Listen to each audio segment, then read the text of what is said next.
On est très déçus, voilà, on n'a pas réussi à faire kiffer le coach Didier, voilà, son dernier match, on s'est fait fumer par l'Angleterre.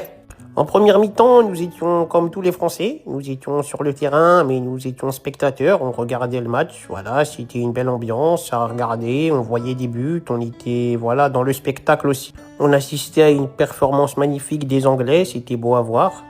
Et on n'avait pas la motivation à jouer ce dernier match. On était encore dégoûté de ne pas pouvoir aller jusqu'au bout de la Coupe du Monde. On s'est dit, c'est quoi ce vieux match qui sert à rien? Et après, à la mi-temps, on a parlé, on s'est tous regardés, on s'est dit, on peut pas faire ça à Didier. On se doit de lui dernier un dernier frisson, un dernier plaisir avant qu'il parte.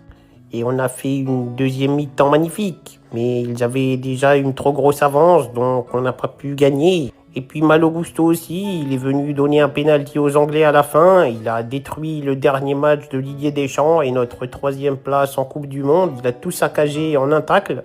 En tout cas, je reste déterminé pour la suite. J'ai encore plein d'espoir pour cette équipe de France. On attend tous Zinedine Zidane. Voilà, j'ai hâte d'être sous ses ordres.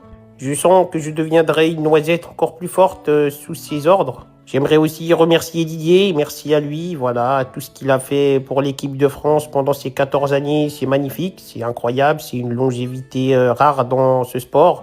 Voilà, on l'a vu dans toutes ses formes, on l'a vu avec plusieurs équipes, plusieurs générations, plusieurs dentiers. Il a énormément donné à cette équipe, donc il faut souligner le parcours et lui dire merci.